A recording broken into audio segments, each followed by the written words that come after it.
Home sweet fortress, family safety first. Let's face it, when disaster strikes, your first concern is going to be the safety of your loved ones. Having a secure shelter is non-negotiable.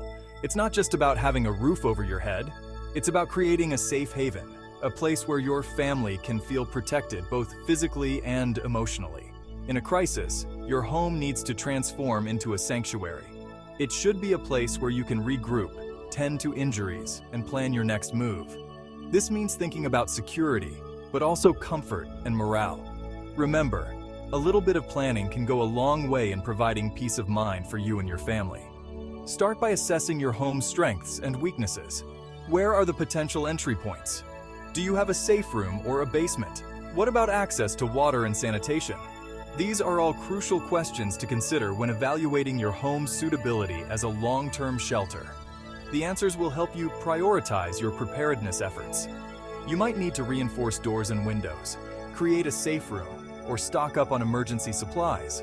Whatever your situation, remember that even small steps towards fortifying your home can make a world of difference when it comes to your family's safety. Bugging in or bugging out, choosing your shelter strategy. In a perfect world, your home would be the ultimate safe zone. But sometimes, staying put isn't an option. You might face evacuation orders, wildfires, or flooding. That's when the bug-out bag comes into play. This is your portable survival kit. It needs to contain essentials for at least 72 hours. Food, water, first aid, shelter, and a way to start a fire are non-negotiable. A tent becomes your mobile fortress. Choose one that's durable, weather-resistant, and easy to assemble. Practice setting it up in your backyard. Familiarize yourself with every step. Remember, a tent is just the shell. You'll need insulation from the ground, a tarp, a mylar blanket. Even cardboard can make a difference. Pack warm clothes even in summer. Temperatures can plummet at night.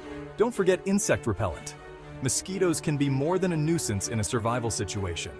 Choosing to bug in or bug out is a judgment call. Factors like the type of disaster, your location, and your family's needs all come into play. The key is to have a plan for both scenarios. Being prepared means having options, and options can be the difference between weathering the storm and being swept away. Fortress walls, affordable ways to secure your shelter. Securing your shelter doesn't have to break the bank. Start with the basics. Reinforce doors with extra locks and deadbolts. Use plywood to board up windows if a storm threatens. These simple measures can deter opportunistic looters. Think like an intruder.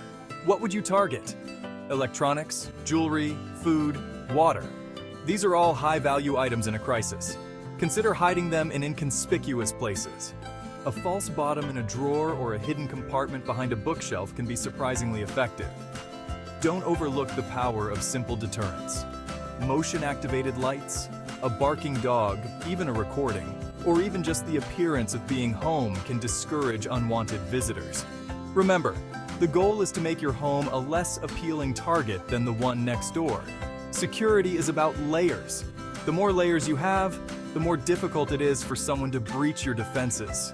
And the best part is, many of these layers don't require expensive gadgets or complicated installations, just a little ingenuity and some good old-fashioned common sense. Off-grid guardians, low-tech security for peace of mind. When the grid goes down, so does your fancy security system. That's when knowing how to improvise comes in handy. Tripwires, early warning systems using cans and string, and even thorny bushes strategically planted around your property can all serve as effective deterrents. Consider the power of noise.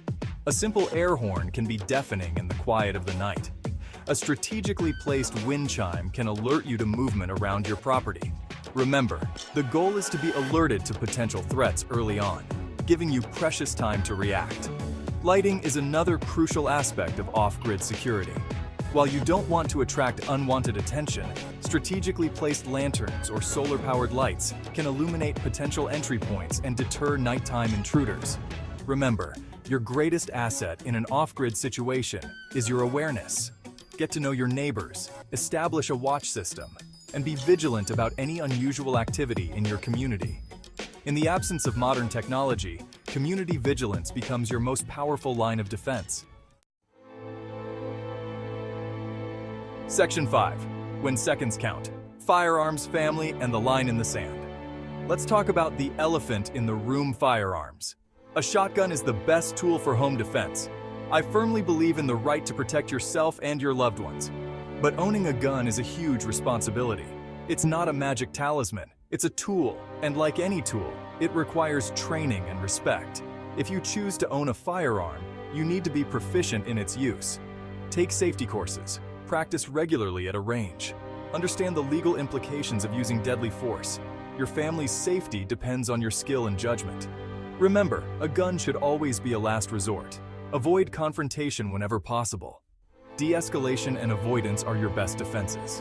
But if your family is in imminent danger, you need to be prepared to act decisively. Owning a firearm is a personal decision. It's not for everyone. But if you choose to own one, do it responsibly. Get trained, practice, and most importantly, be prepared to live with the consequences of your actions should you ever be forced to use it. Section 6. Safe and sound, responsible firearm handling for uncertain times. Owning a firearm is one thing. Handling it safely, especially in a stressful situation, is another. Treat every firearm as if it's loaded, even when you know it's not. Keep your finger off the trigger until you're ready to shoot. Be aware of your target and what is behind it. A gun safe is ideal, but even a trigger lock in a secure hiding place are better than leaving a firearm accessible to children or intruders. Curiosity and desperation can have tragic consequences. Teach your family about firearm safety. Children are naturally curious. They need to understand the potential dangers of firearms. Teach them to never touch a gun without adult supervision. Make it clear that guns are not toys. Remember, a firearm is a tool of last resort. It's not a solution to every problem. It's a heavy responsibility that demands respect, diligence, and unwavering commitment to safety. Treat it as such, and you'll be better prepared for whatever comes your way. Section 7. Eyes wide open. Vigilance. Your first line of defense. In a crisis, your senses are your greatest allies.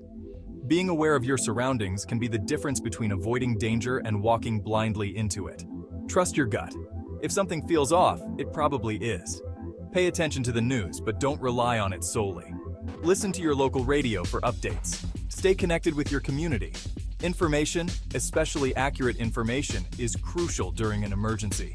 Know the evacuation routes for your area. Have a communication plan with your family. Where will you meet if you get separated? Who are your out-of-state contacts? These details matter when things go sideways. Remember, the more you practice vigilance in your everyday life, the more instinctive it will become in a crisis. It's about being present, being aware, and being prepared to act decisively when necessary. Your safety, and the safety of your loved ones, may depend on it. Section 8. Be ready, not afraid. Preparedness for a safer tomorrow. Preparing for emergencies isn't about living in fear. It's about taking control. It's about empowering yourself and your family to face uncertainty with confidence. It's about knowing that no matter what life throws your way, you've got the skills and the resources to handle it. Start small. Build a basic emergency kit. Learn a new survival skill. Take a first aid course. Every step you take, no matter how insignificant it may seem, brings you closer to self-reliance. Talk to your family about preparedness. Make it a family affair. Teach your kids about fire safety, first aid, and basic survival skills. The more prepared they are, the safer and more resilient they'll be. Remember, preparedness is a journey, not a destination. There will always be something more to learn, something more to add to your skill set. Embrace the process. Find joy in the self-reliance it brings, and never stop preparing for a safer, more resilient tomorrow. For more content like this, please like and subscribe. This is only part 2 of a continuing series.